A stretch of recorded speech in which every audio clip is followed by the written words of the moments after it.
It's almost the 9th, so we want to get you thinking about ways that you can really own your health. In Colorado, we're almost fanatical about wearing sunscreen in the summer as we're out hiking and enjoying the outdoors. But sun safety is really important in the winter as well, according to our friends at 9Health. Marla Rodriguez is here, and she is back to talk about some sun-friendly health tips, because even though it's winter time, we are getting out on the slopes. We're closer to the sun here, so we've really got to think about it. You got it. That's right. Exactly right. We sometimes maybe forget that in the wintertime when it's cloudy or snowy, that the sun, really those UV rays are still coming through the clouds. They're still coming through, and even though it's cooler and so they're not as hot, you want to be very careful because, like you said, we're high, we're at altitude, so that makes the sun even closer to our skin, and the atmosphere is thinner, so there's not as much protection there.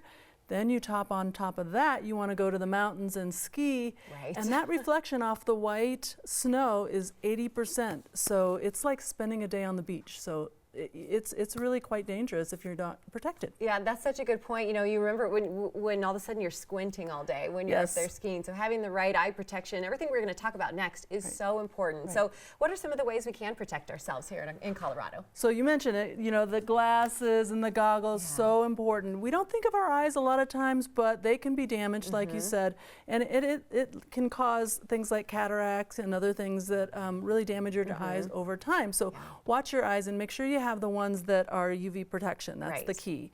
And then, of course, sunscreen. You know, sometimes we think, oh, it's just a winter time. I don't need, I mean, only my face is exposed, but really wearing sunscreen, and the thing you want to know is the 30 SPF or better. Yes, exactly. 30 SPF or better. And a lot of makeup has sunscreen built into it. I like to layer it up a couple times, and you've got to reapply, right? That's right. Every couple hours you want to reapply. You know all the drill. And you know, one of the things people talk a lot about right now is it a mineral sunscreen or the chemical sunscreen that I should use? And really there's pluses and minuses with each one. They're showing that maybe the mineral sunscreen is slightly less effective. Is that the more natural version? It is, like with the ones that the lifeguards used to wear on their nose. You know, but now, the zinc, but it's not white anymore. They've made it clear, so it's not so obtrusive. But you know, no matter what, the use of sunscreen is less risky than the sun's cancer that you could get if you don't wear it. So just wear something. Yeah, and there's always the sprays and there's different versions, but the key is apply it well and reapply as well. That's right. So even when you take the precautions mentioned, we still have a pretty high risk of skin cancers. We heard earlier in the show. So let's talk specifically about how that ties into living in Colorado. That's right. Colorado has the highest per capita rate of skin cancer, and skin cancer is prevalent in the United States anyway, so that just means it's really, really big problem here in Colorado. So you really want to take precautions first of all, but also you want to check your skin at least every year. And so we at 9Health Fairs have, many of our sites have a free, completely free skin screening. So you can see a dermatologist, they'll look at your skin. You can also do that at your doctor's office or a dermatologist. And you can check your own skin. Just keep looking for your, you know, your own body and maybe your partner's. You know, that you cannot underestimate that. And what are we looking for? Let's say, you know, we've got a friend and you notice something's changing on their arm a bit. What are we looking for, and how do we even bring that conversation up? It's a tricky one, right? But you want to look for anything that's changing or that doesn't look quite right. And you have a graphic on the screen now, so that's a really good way to remember it, A, B, C, D, E.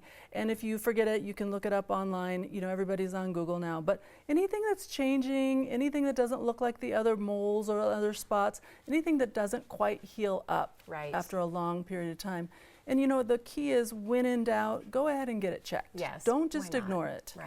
Well, and the 9Health Fair provides so many options like this to get checked. So let's talk about what you have coming up with health fairs specifically, your volunteers, and how people can learn more. That's right. Most people don't realize that the health fairs, when they're coming up in April, and they're all run by medical professionals who volunteer their time. So the dermatologist that you're going to see at a health fair is somebody that works in your community, but he or she is volunteering their time to help the community. So it's really important that people volunteer at this time, and you don't have to be a medical professional either. Right. You need people to help with registration and all of the other kinds of things that you would think of at an event. Right, like Yeah. the phlebotomist. I love that word.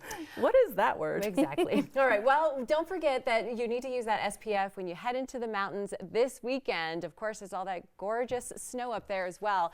So if you want more 9Health, be sure to watch Health Happens live on Facebook every Tuesday at 11 a.m. Visit 9healthfair.org to find a location near you to get involved and discover those health tips and prevention. It's a great source of health information that we can all use.